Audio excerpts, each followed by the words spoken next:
Bueno, pues vamos a platicar un poco en este panel con lo que yo considero dos personas que representan a empresas privadas que han hecho cosas muy importantes en México. Y ellos lo saben, yo los conocí cuando yo era regulador. Me tocó, de alguna manera, firmar contratos con ellos como director general y ellos como pues encargados y grandes responsables de estas empresas privadas. Ustedes saben que este marco jurídico que tenemos desde el 2013 permitió por primera vez la participación de empresas privadas para trabajar en las actividades de exploración y extracción de hidrocarburos.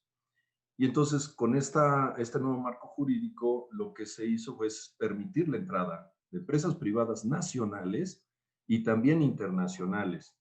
Y lo que vamos a escuchar ahorita con Andrés y con Loren es la experiencia que han tenido a partir de septiembre del 2015, donde Talos, que está representada aquí por Loren, fueron los primeros que firmaron un contrato petrolero en este país y que se convirtieron en la primera empresa privada en operar aquí en México, además de Petróleos Mexicanos. Y a Talos le tocó pues ganarse un par de bloques donde netamente se tenía que hacer actividad exploratoria, donde tenían que empezar con el análisis de información, el decidir dónde perforar un pozo y pues lograron descubrir uno de los pozos, uno de los campos a través del Pozo Sama, que es considerado como el descubrimiento más grande en los últimos 20 años. Entonces, ellos han tenido, ese es uno de los logros, seguramente Loren ahorita nos va a platicar más. Y también tenemos a Andrés representando a Fieldwood, en donde a él le tocó recibir un bloque donde aparentemente ya se había descubierto, estaba registrada una reserva, pero con las actividades de delimitación que hicieron, que coordinó él, se logró encontrar más potencial.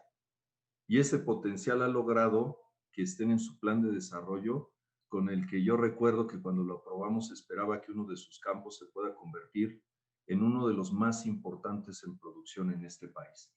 Entonces, vamos a dejar que ya hablen ellos. Yo nada más una pequeña introducción que la hago con mucho cariño porque los conozco a los dos. Es más un tema de bienvenidos a México, qué bueno que están haciendo cosas por este país y ojalá pues sigan teniendo mucho más logros de los que han tenido hasta ahora. No sin antes agradecer como siempre a México Oil and Gas Summit por darnos la oportunidad de venir aquí y compartir con todos ustedes los avances del proyecto que tenemos nosotros, así como las estrategias que estamos siguiendo, y creo que es un gran aprendizaje para todos en este nuevo esquema de colaboración de empresas privadas en conjunto con Petróleos Mexicanos, que estamos impulsando el desarrollo de campos en México, tanto desde el lado de exploración como ya comentaba Gaspar, en nuestro caso este campo ya estaba descubierto, pero bueno, iniciamos nosotros con un programa de delimitación y posteriormente ahora desde 2019 arrancamos básicamente la campaña de desarrollo. Simplemente recapitulando, nuestro proyecto, el Área 4, involucra dos campos, el campo Ichaquil, el campo más importante y grande del área, que contiene dos yacimientos en los cuales estamos planteando desarrollar, tanto el Cretácico como el Jurásico, y el campo Pococh, donde tenemos potencial de producir el yacimiento en el Jurásico. Nosotros, como ya había comentado, durante 2017 concluimos la delimitación de los campos y la evaluación per se de los mismos. Desarrollamos y perforamos un pozo en cada uno de los campos. El primero iniciamos en febrero de 2017, el segundo en junio de 2017. Hicimos pruebas de alcance extendido, más de una semana de duración, que nos permitieron entender mucho mejor la dinámica de estos yacimientos. En diciembre de 2017 concluimos el programa mínimo de trabajo que habíamos planteado para la etapa de evaluación e iniciamos toda la integración y conformación de lo que sería el plan de desarrollo del proyecto. Lo enviamos a CNH en septiembre de 2018 y fue aprobado ya con la nueva administración en enero de 2019. A partir de ahí, lo único que hemos continuado es ejecutar todas esas actividades que se tenían programadas en nuestro plan de desarrollo. Realmente no hemos tenido cambios sustantivos desde ese entonces, simple y sencillamente algunos desfases conforme, ahorita platicaré más adelante, con algunos retos que nos hemos encontrado, pero simple y sencillamente las actividades continúan siendo las mismas. Actualmente nos encontramos perforando en el campo Ichaquil y en el campo Pococh. Estamos ya cerca de llegar a los yacimientos objetivo, entonces estamos muy contentos del desempeño que hemos tenido en estos pozos, particularmente en el campo de Ichaquil, el objetivo Ichaquil 4 que estamos perforando. Creemos que va a ser alentador, creemos que incluso pudiera aumentar las reservas que tenemos en esa parte del campo en un 20%, lo cual es muy importante, ¿no? Respecto, ya teníamos 2 perforaciones en esa zona del campo para hacer el contraste y bueno, pues simplemente encontrar un 20% arriba de recursos en el tercer pozo creo que sigue siendo alentador, y esto es una prueba de que pues cada pozo cada vez tratamos de mejorarnos y mejorar todas las actividades que hacemos. Paso a la siguiente lámina. Gaspar ya había comentado un poco, pues esperamos que el área 4 tenga al menos unos 560 millones de barriles de petróleo crudo equivalente. Esto solo en aceite se traduce alrededor de 455 millones de barriles. Esperamos nuevamente que con este pozo y los futuros que hagamos, realmente esto podamos incrementarlo significativamente al alza, así como también estrategias de recuperación mejorada, recuperación secundaria, que todavía es muy temprano para poder poner un número a eso, porque tenemos que, como ustedes saben, esperar a entender el desempeño dinámico de estos pozos y de estos yacimientos, y una vez que tengamos información de los campos en producción, pues bueno, se podrán aterrizar mucho mejor y diseñar estas estrategias para incrementar el factor de recuperación de los campos. Pero simple y sencillamente creo que tenemos muy buenas noticias y estos pozos que, repito, no hemos terminado de analizar los nuevos registros, apenas los estamos tomando, pero los resultados preliminares son muy alentadores respecto incluso a lo que ya habíamos nosotros evaluado en la etapa de evaluación, valga la redundancia. Esto nos permitiría ser el quinto campo productor en el corto plazo. Nosotros estamos esperando lograr tener una producción el próximo año entre 39 y 59 mil barriles de aceite por día. Eso es una meta ambiciosa, pero creemos que la podemos lograr. Y posteriormente, el siguiente año, pues nuestro reto es llegar a los 74, 79 mil barriles al día de aceite.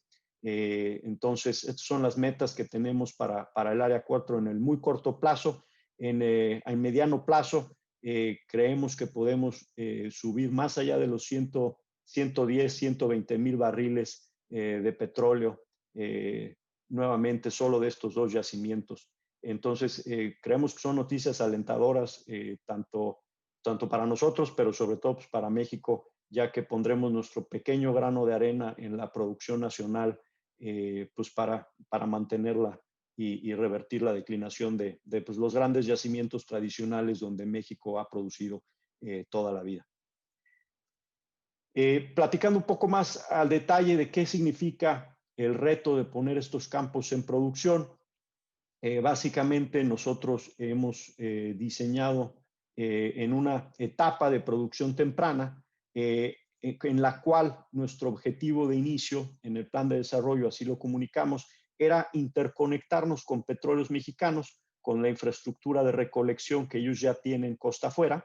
Particularmente en nuestro caso nos vamos a interconectar a la plataforma Tumut-A.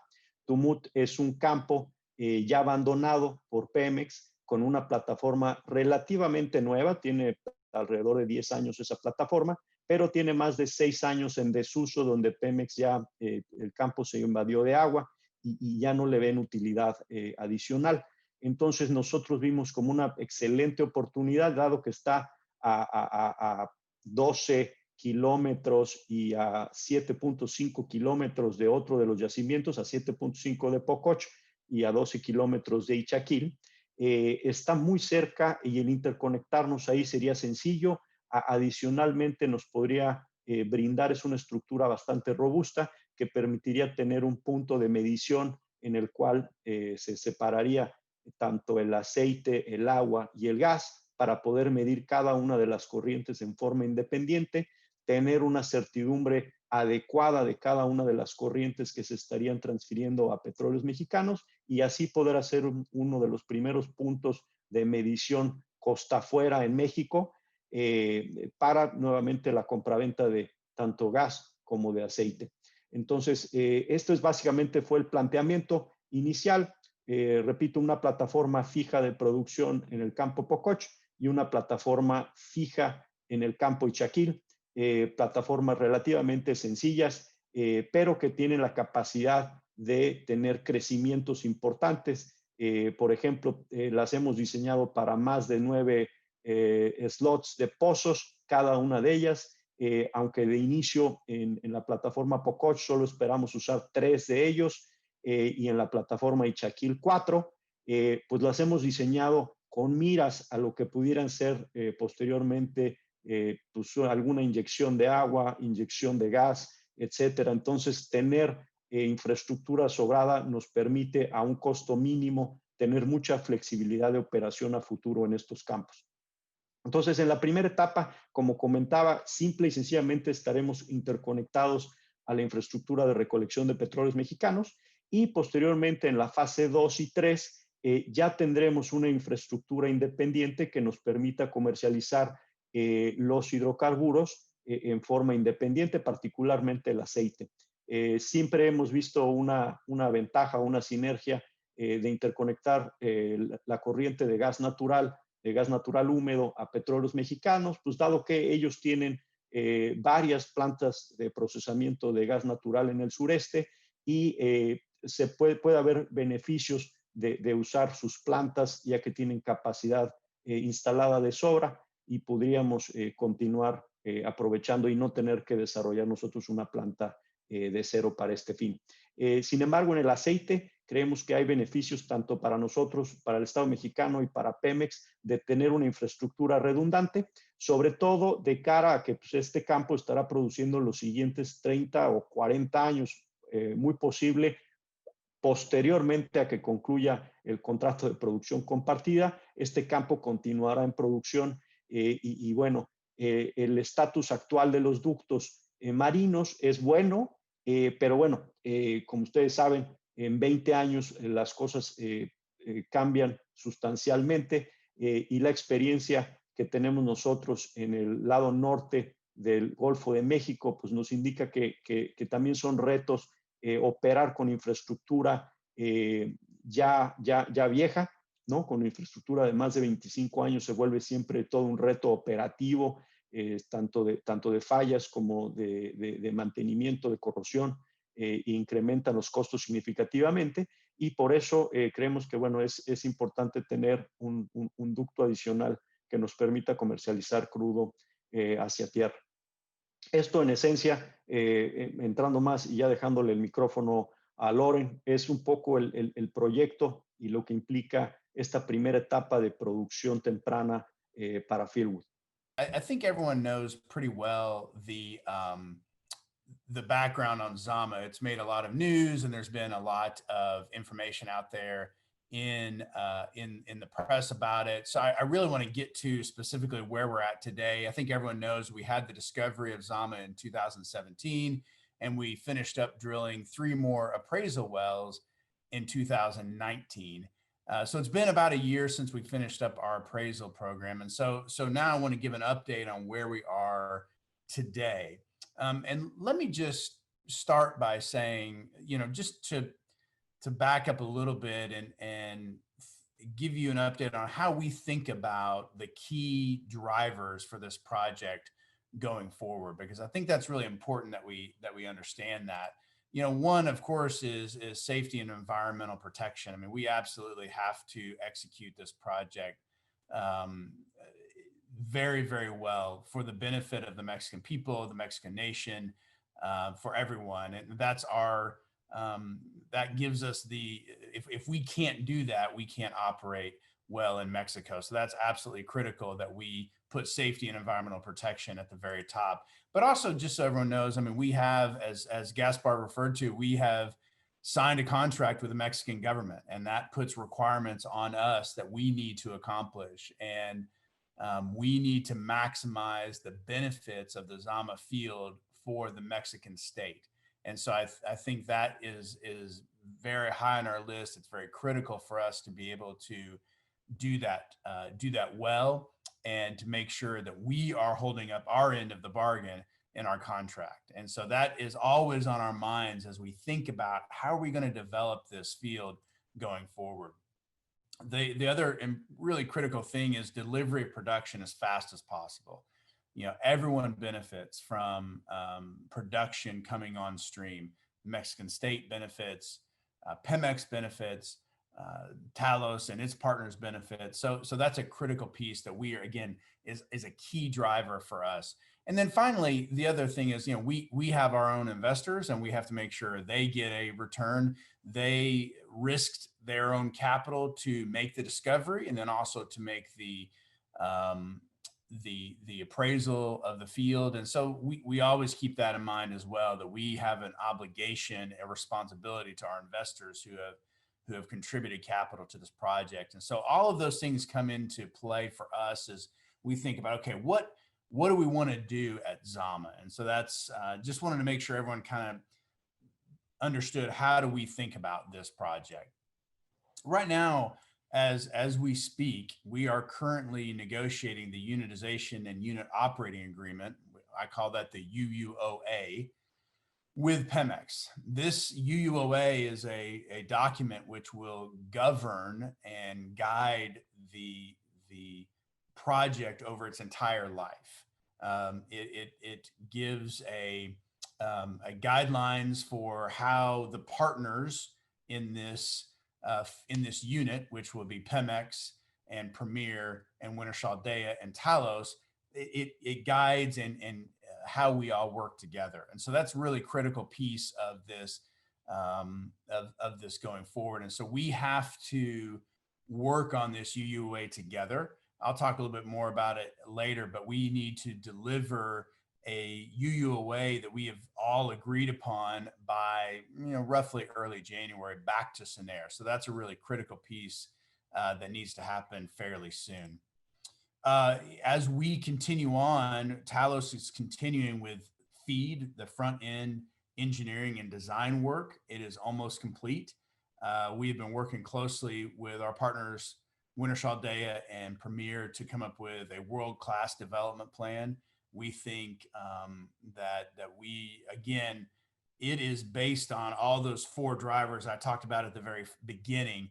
It's based on that to make sure it really benefits all the stakeholders involved in this unit.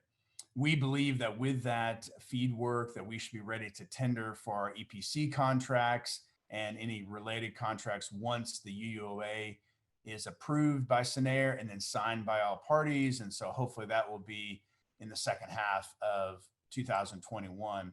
Once we do get the UUA approved by SENER, we sign it.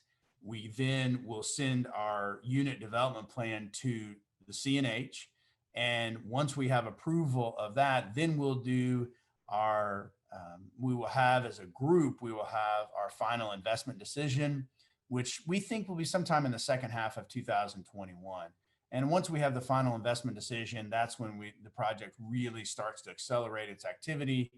And, we can really get to the project and developing it with, as fast as possible. Now, one thing that we've been thinking about quite a bit here is, we do have the 3 wells that we drilled that are, we have temporarily abandoned those wells. And they actually could be used for an early production plan. So we have been working on developing an early production plan so that we get oil flowing well before 2024.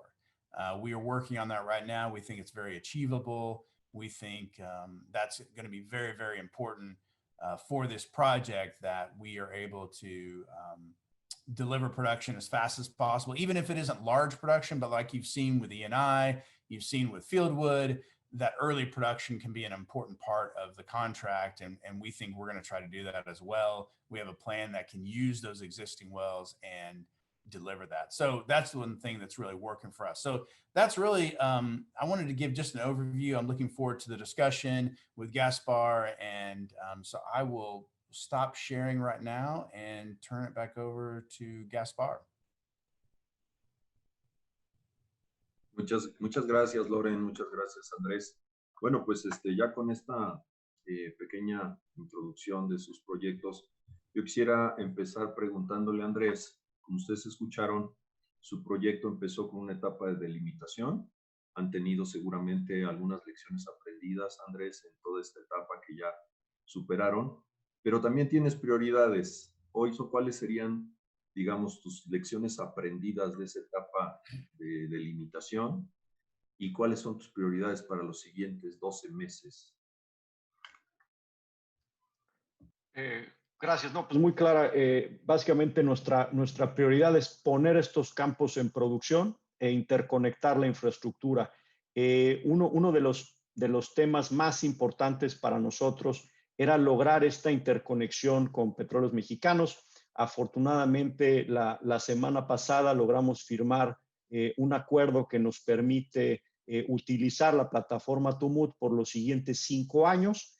Esto era la pieza clave que nosotros teníamos que lograr en el proyecto para poder iniciar con la construcción de infraestructura. Es decir, el tendido de las líneas submarinas de Pococh a Tumut, el tendido de la línea de Ixaquil a Tumut y posteriormente toda la adaptación y reconfiguración de la plataforma existente con todas las actividades que se tienen que hacer de remoción de equipos ya no utilizables, adaptación, reforzamiento de la estructura e instalación de todos los módulos que vamos a poner en Tumut, como son el módulo de medición o el patín de medición y otros módulos de separación y algunos de servicios auxiliares que se requieren para poder operar la plataforma.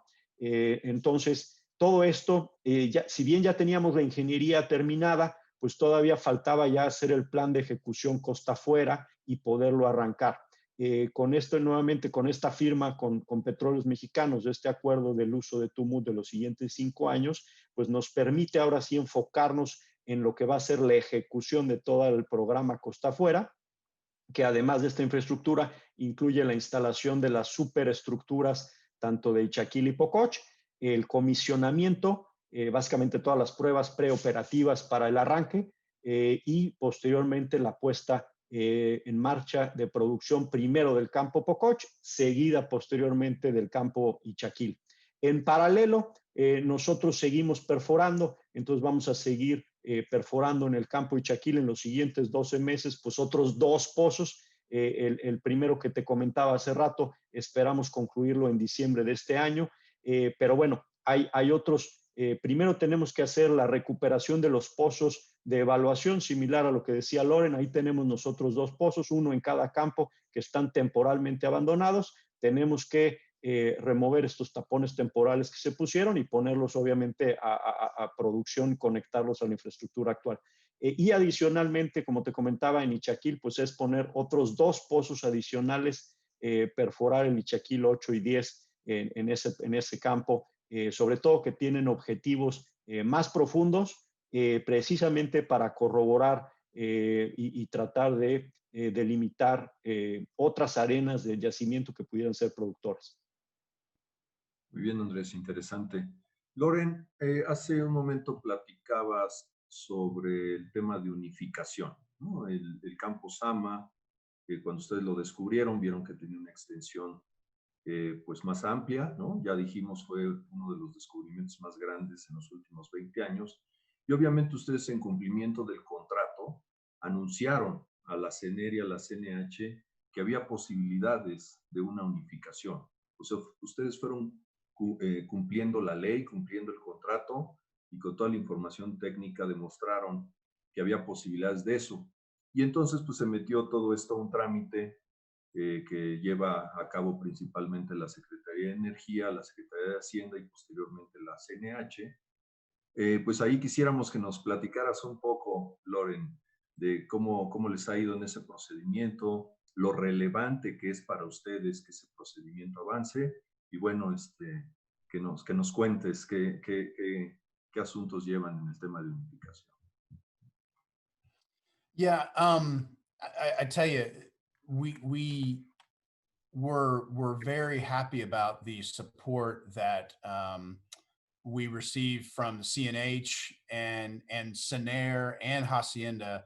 They all did a tremendous job of moving forward with the unitization of this field, and during a very difficult time. They did this during COVID, and they had every excuse in the world to not move forward, but yet they did. And I think what that shows is a real focus of the Mexican government on needing to have production soon.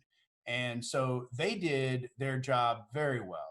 And we truly appreciate the support from Sener and CNH and Hacienda. And so that was great. Now of course we turn to Pemex, and the question there is understanding how quickly Pemex can move forward with the unitization. I think, you know, the what I have to keep reminding ourselves is that unitization is a very new concept for Mexico. This is the first major, if not the first, you know, unitization in Mexico ever, and especially it's very, very high profile, very it gets lots of attention.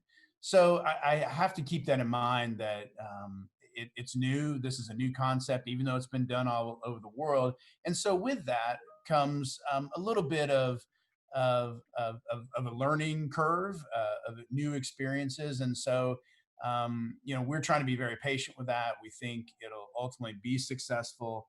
But it's just something we've got to continue to try to move forward, even though it is new. But we're optimistic about that. We're glad for the support of the government. It's very clear they want to have production soon, and so we will, you know, hopefully be having some good results. We do need to, as I mentioned before, deliver an agreement by roughly the first part of January, and so we are working right now to try to make that happen. And I think we all understand how important it is to have production just as soon as possible. Muy bien, Loren. Muchas gracias. Ojalá esto se vaya apresurando por el bien de todos los involucrados e interesados en este tipo de proyectos. Oye, Loren, y en ese sentido, pues sabemos que ahorita uno de tus retos es que se apruebe la unitización y de ahí Pemex haga lo que le corresponde, ustedes lleguen a un acuerdo, pero ¿qué otros retos tú visualizas para poder poner en producción este campo tan importante?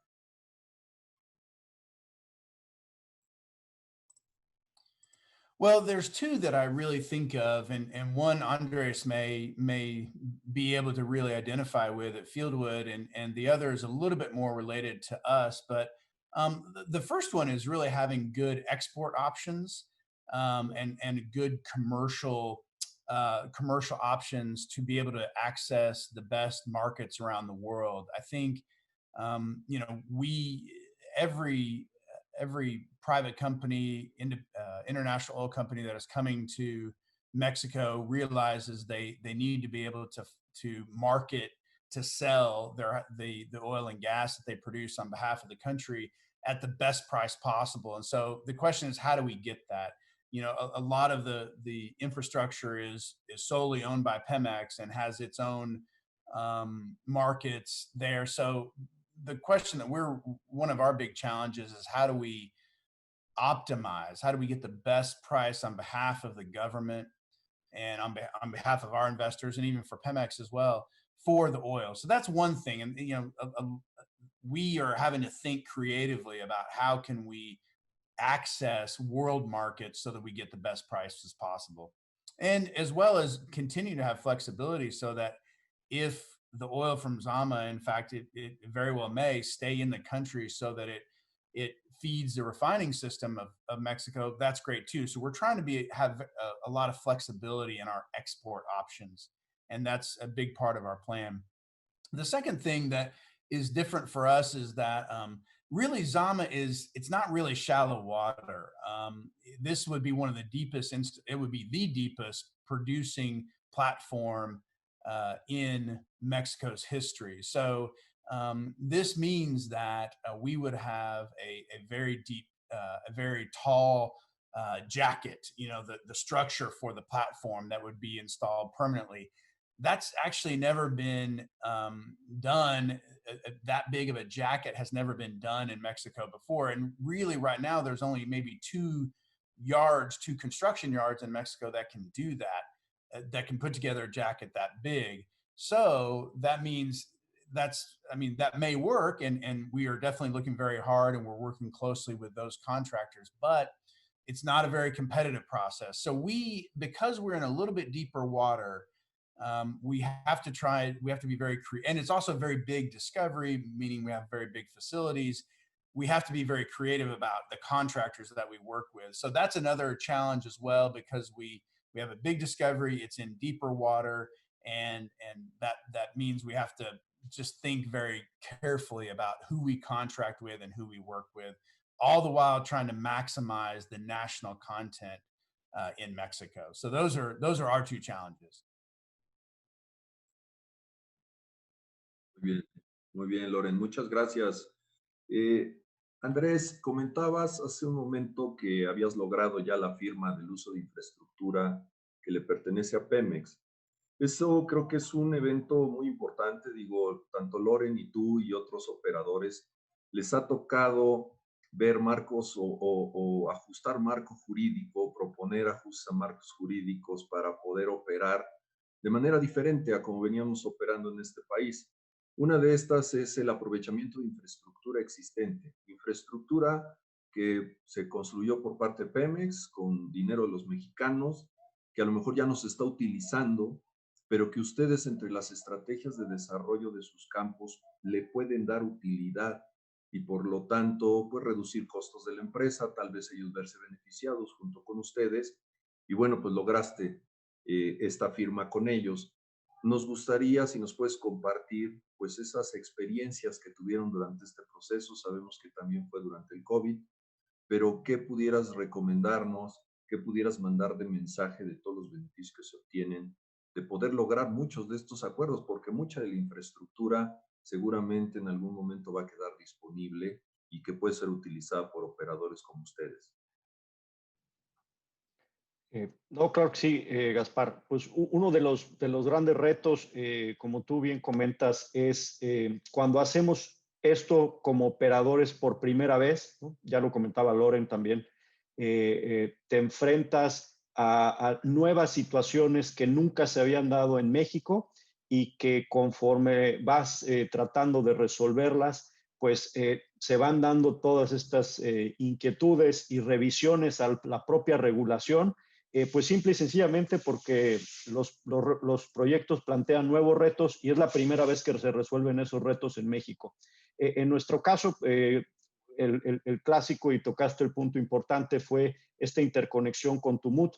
Es la primera vez que Petróleos Mexicanos renta una instalación costa afuera a otro operador. No se había dado. Entonces sentamos precedente, pero tanto Petróleos Mexicanos como nosotros, pues queremos estar seguros de que ese precedente que se va a generar, pues cumple con todos los temas regulatorios y se ha revisado todas las instancias y toda aquella entidad de gobierno que tendría que dar alguna opinión o visto bueno sobre el tema, pues es consultada y dichas opiniones o preguntas que tuviera en el proceso son respondidas correctamente. Y es por eso que también es bien importante esta labor que nosotros hacemos como pioneros. Tenemos una doble labor, ¿no? Por un lado es tratar de ejecutar lo más rápido para nuestros proyectos esta infraestructura y estos acuerdos, pero por otro lado también queremos asegurarnos que estos precedentes se centran o se dejan en forma correcta para México y para la industria que viene posteriormente con muchos otros operadores, seguro que tendrán retos similares, ¿no?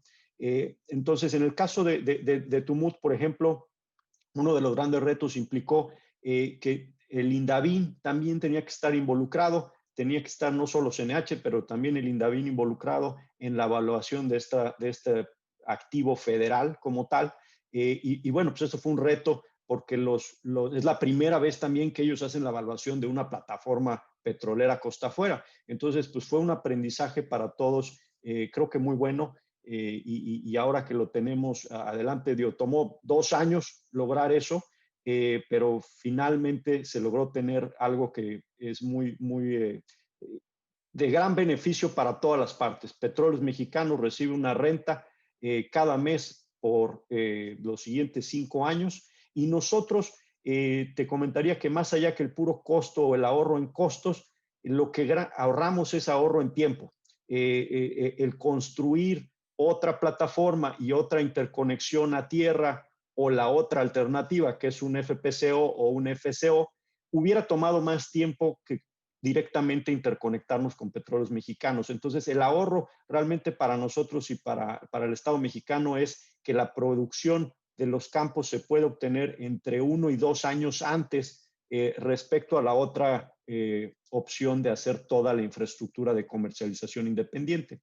Y tocando un poco en el otro tema que tocaba Loren, sí, otro de los grandes retos cuando se hace esto por primera vez, pues efectivamente es en donde no hay una industria y un mercado profundo, ¿no? Con múltiples participantes y Petróleos Mexicanos es la contraparte dominante. En nuestro caso, por ejemplo, los contratos de compra-venta que vamos a suscribir con Petróleos Mexicanos, pues Loren tocaba en uno de los puntos, ¿cómo aseguramos que ese mecanismo de precios es transparente y maximiza, por ejemplo, el valor? En nuestro caso, que vamos a producir un crudo ligero, que tiene gran valor para el mercado mexicano por 2 razones. Uno, porque es justo el crudo en el cual las refinerías mexicanas fueron diseñadas en su momento para tratar este tipo de crudos ligeros. Entonces, el dar este tipo de crudos aumenta la eficiencia del proceso de refinación.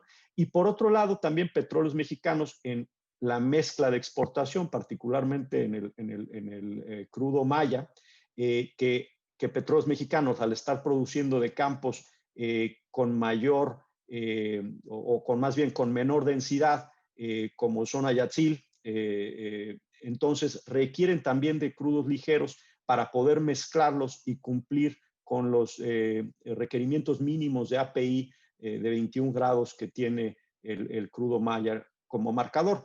Entonces, esto nos permite saber que nuestro crudo pues tiene, incluso aunque solo sea Petróleos Mexicanos, hay 2 áreas internas de Petróleos Mexicanos que pudieran, por así llamarlo o decirlo, competir por este crudo. Y esto pues nos permite diferenciar, aunque nuevamente sea una sola cara, tener el mejor comprador o el mejor precio para esta molécula.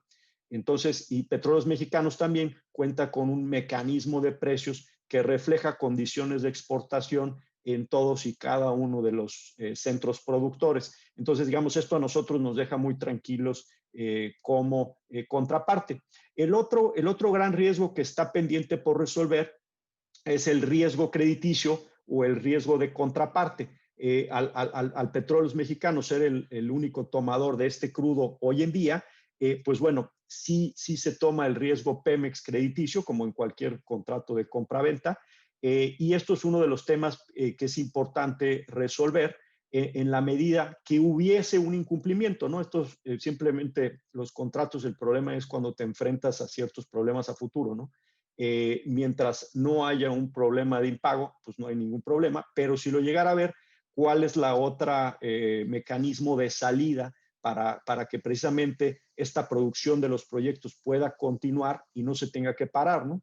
Entonces ahí lo que nosotros siempre hemos propuesto y vemos, y Petróleos Mexicanos entendemos que ve con buena cara es, bueno, si hubiera algún problema de impago, simplemente hacer la sustitución de este contrato de compra-venta por uno de transporte. Entonces yo recibiría físicamente los barriles de aceite, digamos en Dos Bocas, donde es el punto de exportación tradicional, y ahí nosotros podríamos cambiar de comercializador o cambiar de contraparte que comprara estos barriles. Entonces, esta es una de las alternativas que seguimos platicando con Petróleos Mexicanos, pues precisamente para darle, por así llamarlo, una bancabilidad a los contratos. Empresas de muchos tipos requerimos también de financiamiento como parte del apoyo para la ejecución de estos proyectos y son, digamos, criterios mínimos que ponen muchas veces las contrapartes financieras, pues para poder ellos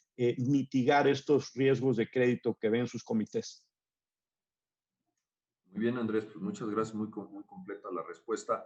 Oye, y de una vez aprovechando, ya que estamos aquí contigo, comentabas que todavía hay actividades por hacer en tu bloque, lo cual pues, es muy interesante para todos los que estamos en el sector. ¿Qué le recomendarías, por ejemplo, a todos los proveedores? ¿Cómo deben irse preparando para poder trabajar? Yo sé que ya traes ahí algunos proveedores nacionales, pero a los demás proveedores, ¿qué les aconsejas? ¿En qué se deben preparar? Porque yo he dado varias conferencias en varios lugares y siempre no nos involucran, no nos meten a trabajar, pero yo sé que hay muchos mexicanos que sí están dando el servicio, pero ¿qué sería lo que tú recomendarías? Porque a pesar de que trabajen ya mexicanos ahí dentro de sus empresas, pues siempre hay áreas de oportunidad. ¿Qué podrías tú recomendarle a todos estos proveedores? Claro que sí.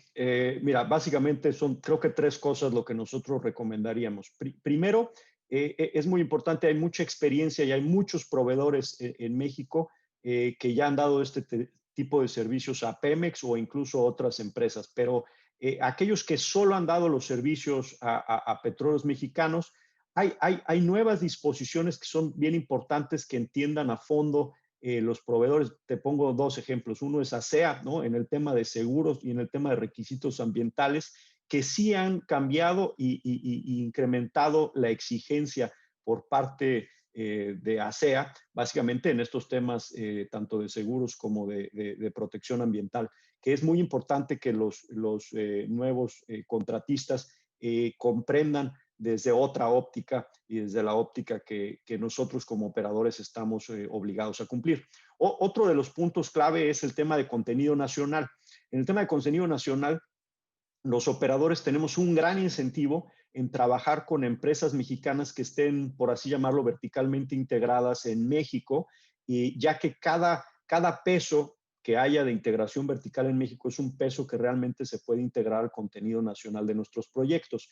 La pura empresa, por el hecho de ser mexicana, no agrega contenido nacional. Por ejemplo, si tú eres una empresa que tiene un barco o una plataforma de perforación, pero ese barco o esa plataforma de perforación no se hizo en México, pues no das contenido nacional. Digamos, esa empresa, además de ser dueña del barco, pues tiene que procurar que la tripulación sea mexicana, que acondicionamientos, mantenimientos y mejoras se hagan en astilleros o en patios mexicanos, de forma que se vaya agregando contenido nacional a ese activo o bien que a su vez provee el servicio y nos pueda dar mayor contenido nacional.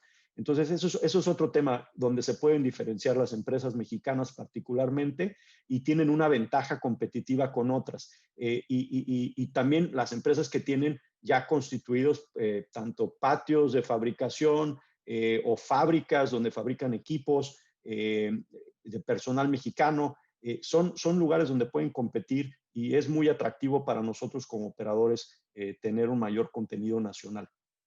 Y por último, otro de los temas que también yo aconsejaría, muchos de los operadores internacionales tienen prácticas particularmente ambientales y sociales en muchos casos que van por arriba de los criterios mínimos de la regulación mexicana.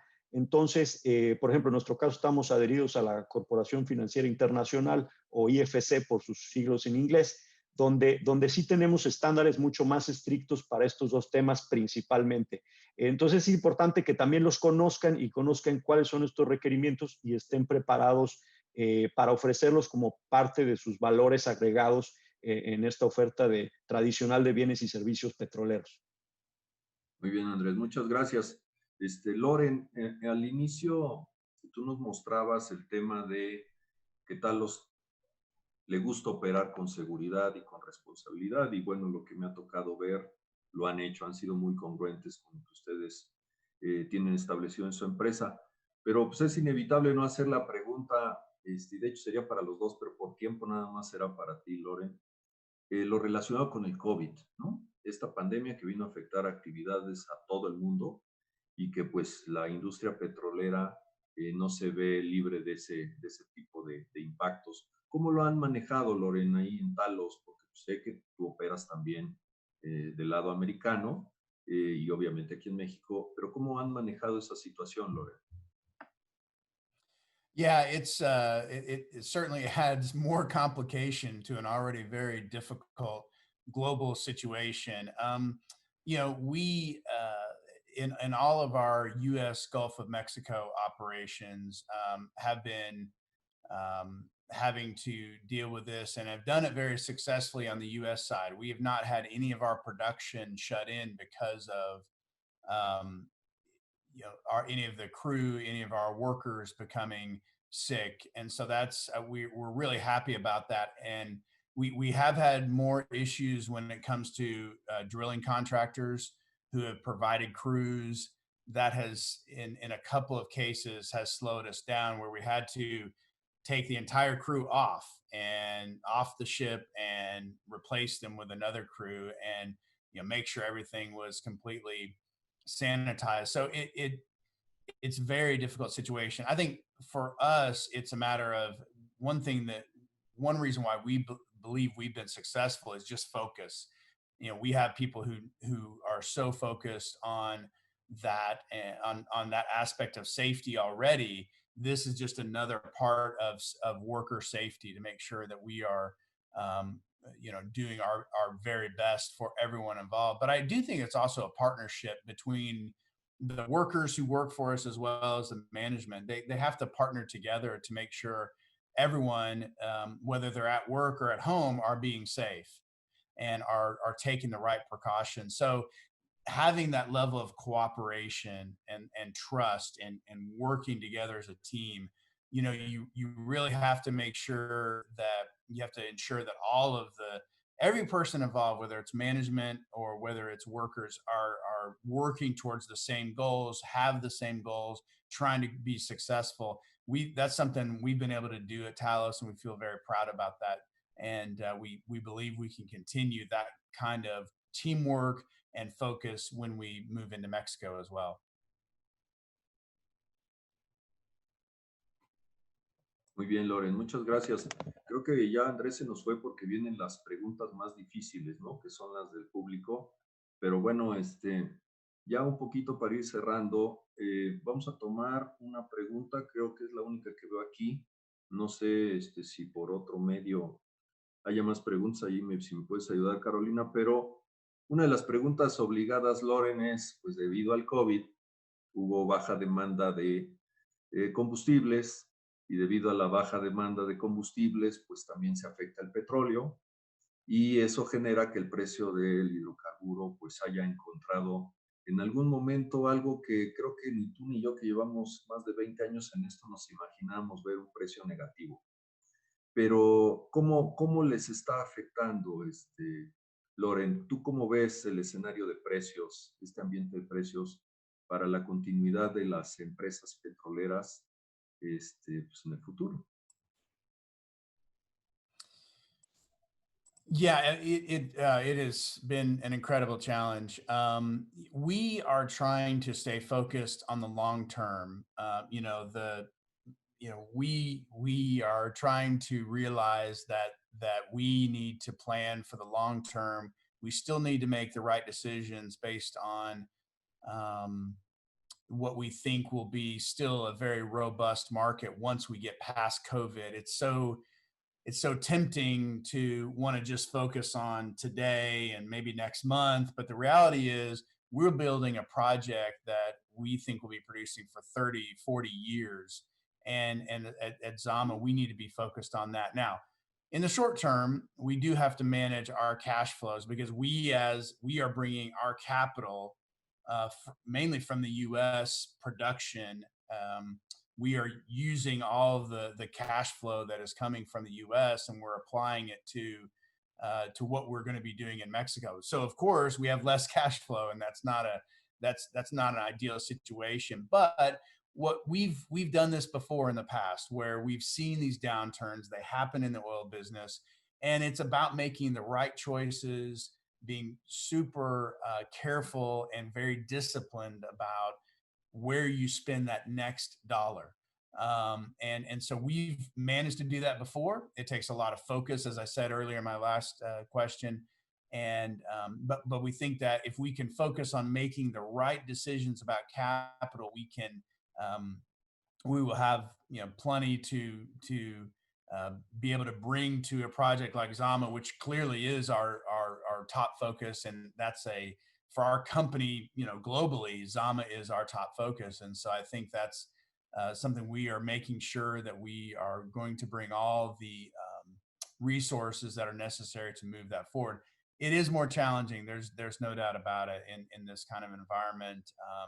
But there's also some opportunities there too. I do think the one thing it does is, all of the expenses to build these platforms, or all the cost to build, are probably lower because there's not demand for steel like there was before. There's not demand for labor like there was before. So there are some good things where the cost of the goods and services that are required to bring Zama onto production, they are lower right now. So I do think we can take advantage of that as well. And that's why we kind of need to move very quickly here, so we can take advantage of a low price environment from the cost side as well. And then, I think in the long term, I think it's a very good picture for the oil business in general. So yeah, so it's certainly a tricky situation though.